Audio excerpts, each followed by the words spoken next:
नमस्कार। आज हमारे सामने नील डोनाल्ड वॉल्श की किताब है कन्वर्सेशंस विथ गॉड बुक 2।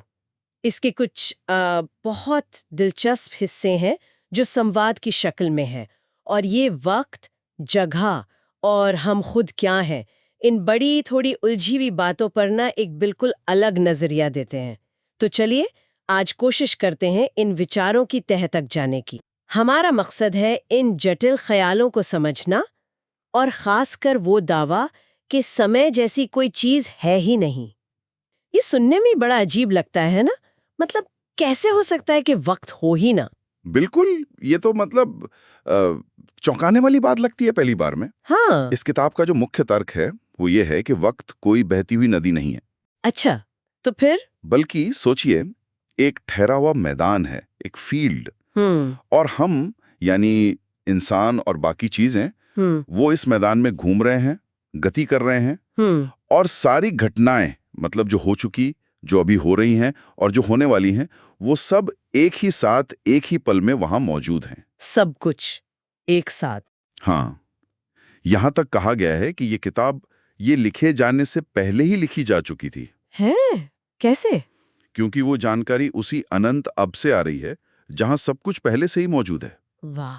किताब में एक लाइन है, इससे पहले कि तुम पूछो मैं जवाब दे चुका हूँगा। क्या इसका मतलब हमारे रोजमर्रा की जिंदगी से भी कुछ है, या ये बस एक फिलोसफिकल बात है? नहीं नहीं, किताब के मुताबिक तो इसका सीधा असर है। वक्त को इस तरह समझने से ना जिंदगी में एक एक ठहराव, एक शांति सी आ सकती है। शांति? कैसे? देखिए, अक्सर जिंदगी के कुछ खास पलों में हमें लगता है ना कि जैसे वक्त थम गया। हाँ, होता है ऐसा। तो ये नजरिया कहता है कि वो पल सचमुच ठहर जाते हैं, क्योंकि वक्त तो हमेशा ही ठहरा हुआ है। हिल तो हम रहे हैं, वक्त नहीं। अच्छा। तो ये एहसास कि हम वक्त के अंदर चल रहे हैं, न कि वक्त हमारे ऊपर से गुजर रहा है, ये एक अलग तरह का सुकून दे सकता है। ठीक है। पर अगर वक्त ठहरा हुआ है, तो फिर ये दिन, घंटे, साल जिनका हम इतना हिसाब रखते हैं, ये सब क्या है? हाँ, ये बढ़िया सवाल है। इनको स्रोतों में पूरी तरह से इंसानी इजाद बताया गया है। इंसानी ईजाद? मतलब हमने बनाया है? बिल्कुल। जैसे हमने देखा कि धरती अपनी धुरी पर घूम रही है, सूरज के हिसाब से मापा और उसको दिन कह दिया। फिर अपनी मर्जी से उसे 24 घंटों में बांट दिया, हर घंटे को 60 मिनटों में, हर मिनट को 60 सेकंडों में। इसमें कोई ऐसा दैवीय नियम नहीं था। हम चाहते तो 10 घंटे का दिन बना लेते या 1000 सेकंड का। हाँ, सही बात है। इसी तरह धरती सूरज का चक्कर लगा रही है लगभग 365 दिन में, तो उसको साल मान लिया। और फिर हिसाब किताब में गड़बड़ी भी हुई। किताब में इस पे मजाक भी उड़ाया गया है हाँ, कि 365 दिन 12 महीनों में बराबर बट नहीं पाए, तो कुछ महीनों को लंबा खींच दिया। बिल्कुल। फरवरी छोटा रह गया, जुलाई अगस्त लंबे हो गए। और फिर वो चांद के हिसाब को भी जोड़ने के लिए लीप ईयर जैसी चीजें ले आए। सही। किताब कहती है कि हम अपनी बनाई इस टेढ़ी मेढ़ी गिनती को तो सच मान लेते हैं, लेकिन वक्त की इस ईश्वरीय या ब्रह्मांडीय समझ को कहते हैं, अरे ये कैसे हो सकता है, अविश्वसनीय। ये व्यंग काफी तीखा है। बिल्कुल। स्रोत इसे बस अंतरिक्ष में चीजों की गति को नापने का हमारा तरीका बताता है। गति को नापने का तरीका? हाँ, समय असल में गति का ही दूसरा नाम है, या कह लीजिए गति को गिनने का एक पैमाना है। इसीलिए तो वैज्ञानिक अब स्पेस टाइम कॉन्टिन्यूम या दिक्काल सातत्य की बात करते हैं। हाँ, सुना है, स्पेस और टाइम जुड़े हुए हैं। एग्जैक्टली।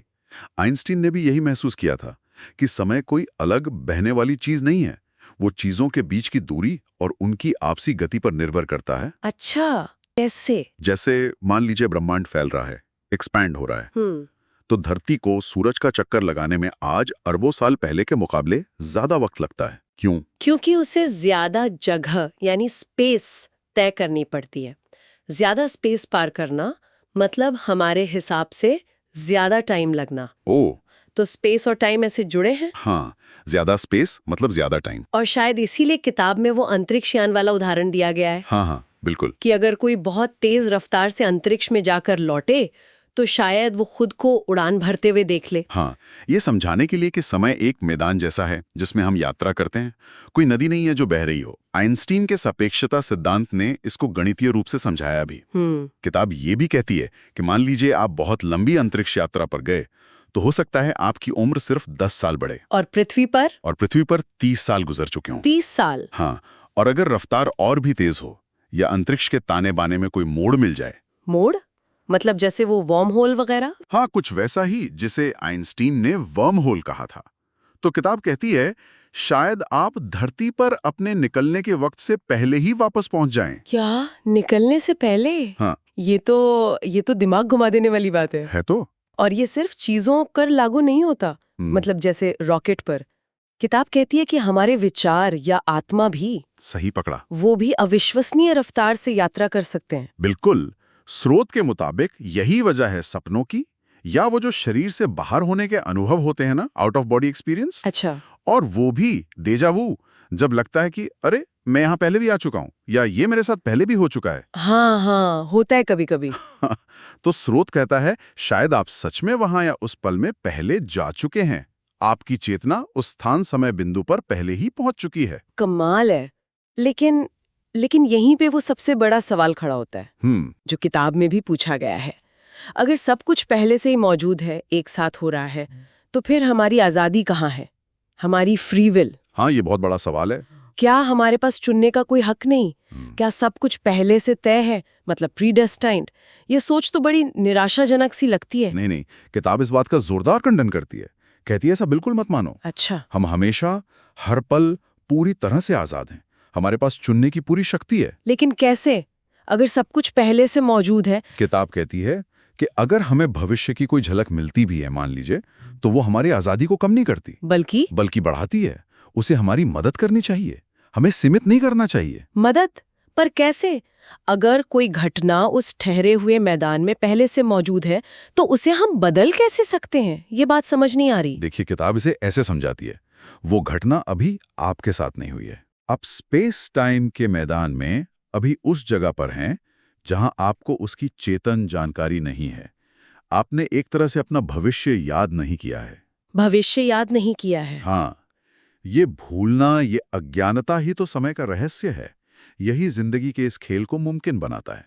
कोई चीज असल में घटित तभी होती है जब हम उसका अनुभव करते हैं, और अनुभव तभी होता है जब हम उसे जानते हैं। अच्छा। क्योंकि आपने उसे अभी जाना नहीं है, अनुभव नहीं किया है, तो वो आपके लिए अभी हुआ नहीं है। वो बस एक संभावना है वहां।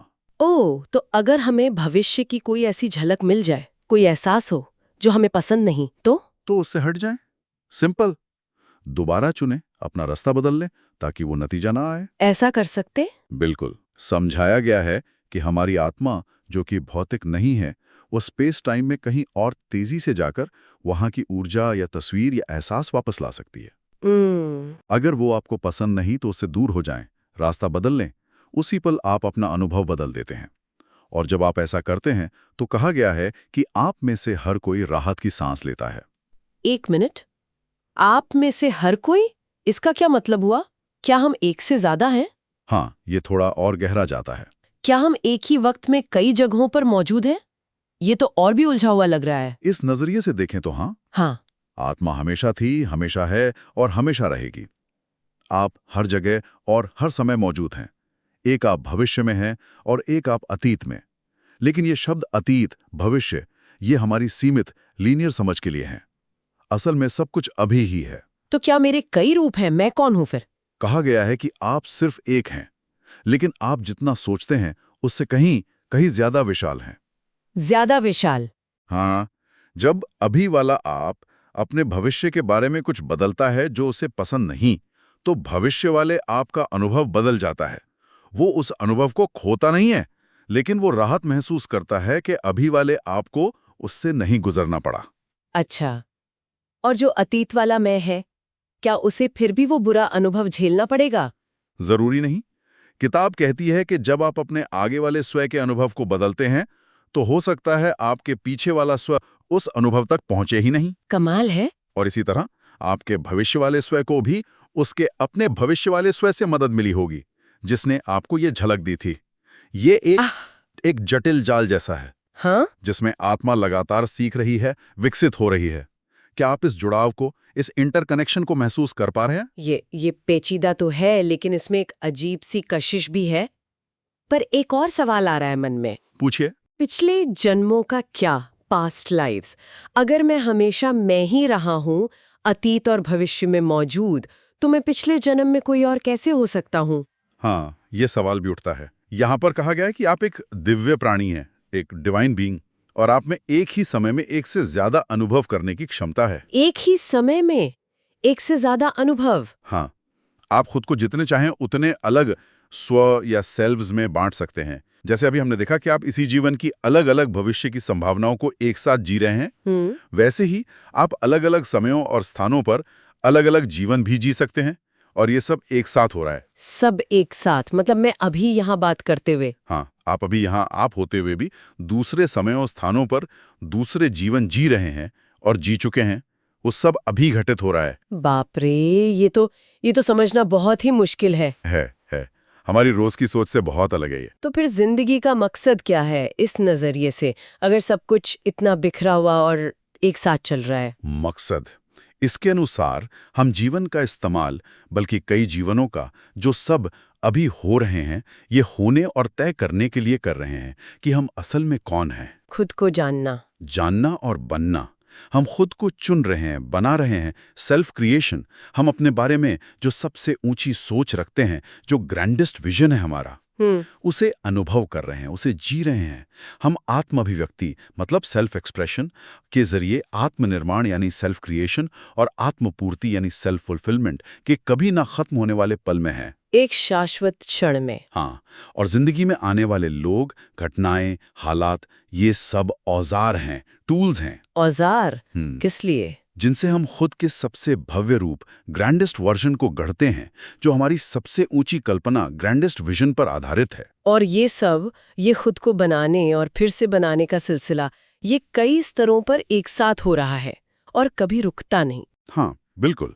हमारी रोजमर्रा की सीधी रेखा वाली सोच है ना, लीनियर रियलिटी, उसमें हम इसे अतीत, वर्तमान और भविष्य की तरह देखते हैं। हम सोचते हैं हमारा एक जीवन है, या चलो मान लिया कई हैं, पर एक बार में एक ही। लेकिन अगर समय है ही नहीं। एग्जैक्टली, तो आप अपने सारे जीवन एक साथ जी रहे होंगे। और किताब कहती है कि हाँ, आप जी रहे हैं। आप इस जीवन को, जिसे आप अभी जी रहे हैं, अपने अतीत, वर्तमान और भविष्य में एक साथ जी रहे हैं। तभी कभी भविष्य की घटनाओं का वो अजीब सा एहसास या पूर्वाभास होता है, प्रीमोनिशन जिसे कहते हैं। इसके मुताबिक हाँ, वो बस एक अवेयरनेस है, एक जानकारी है, जो आपको अचानक उस चीज के बारे में मिलती है जिसका अनुभव आपके भविष्य वाले आपने अभी अभी किया है। अच्छा। जैसे वो कह रहा हो, अरे इसमें मजा नहीं आया, ये मत करना। हाँ, दिलचस्प। इसी तरह आप दूसरे जीवन भी जी रहे हैं, जिन्हें आप पिछले जन्म कहते हैं, वो भी अभी, लेकिन आप उन्हें अतीत का मानते हैं, अगर आपको उनका एहसास होता भी है तो।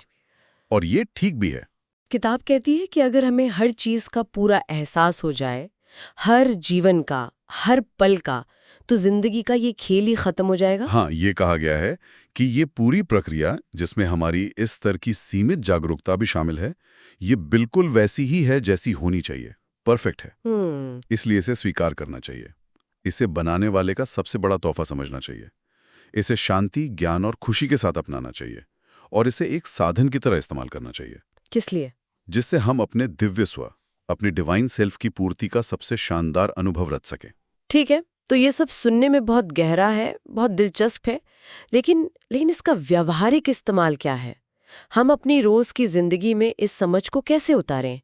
क्या सलाह देती है किताब? हाँ, प्रैक्टिकल बात। सलाह यह है कि अपने आज के पल को, अपने अभी को, जिंदगी के सारे रहस्य सुलझाने की कोशिश में बर्बाद ना करें। अच्छा, क्यों? ये रहस्य किसी वजह से रहस्य हैं। ब्रह्मांड पर या अपने ईश्वर पर, जैसा भी आप समझें, उस पर भरोसा रखें। अपने अब के पल का इस्तेमाल सबसे ऊंचे मकसद के लिए करें। और वो मकसद क्या है? ये तय करने और जाहिर करने के लिए कि आप असल में कौन हैं, who you really are। मतलब पहले तय करें कि हम कौन हैं या कौन बनना चाहते हैं, और फिर वो होने में अपनी पूरी जान लगा दें, यही? बिल्कुल, एकदम सही समझा।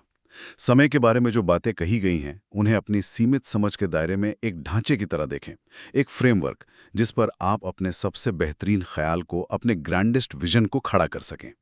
अगर भविष्य का कोई अंदाजा मिले, कोई इंट्यूशन हो, तो उसे नजरअंदाज ना करें, उसका सम्मान करें। देखें कि वो क्या इशारा कर रहा है। और पिछले जन्मों का?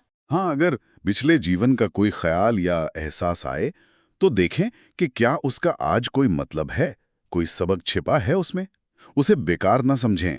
और सबसे जरूरी बात, क्या? अगर यहीं अभी अपने अंदर के उस दिव्य स्व को, डिवाइन सेल्फ को और ज्यादा खूबसूरती से बनाने, दिखाने, जाहिर करने और महसूस करने का कोई रास्ता दिखे तो उस रास्ते पर चलें।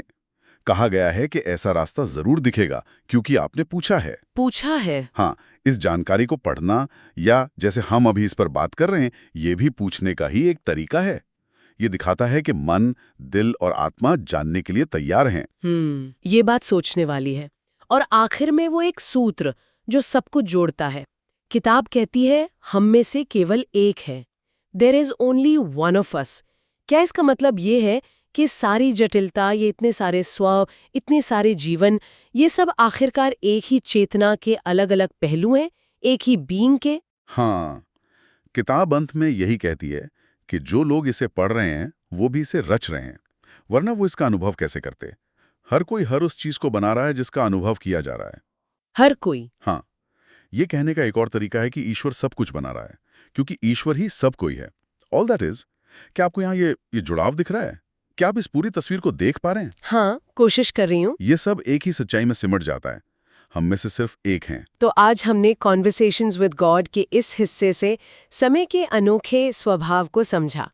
सभी घटनाओं के एक साथ होने की बात, हमारे अपने अस्तित्व के कई आयामों की संभावना और जिंदगी के मकसद के तौर पर आत्मनिर्माण पर किताब के विचारों को खंगाला। ये बातें वाकई सोचने पर मजबूर करती हैं। निश्चित रूप से। और ये सब हमें एक आखिरी ख्याल की तरफ ले जाता है सोचने के लिए। क्या? कि अगर समय और हमारा स्वरूप वाकई वैसा है जैसा इस किताब में बताया गया है, तो आज इस अब के पल में फैसले लेने या मुश्किलों का सामना करने का हमारा नजरिया कैसे बदल सकता है?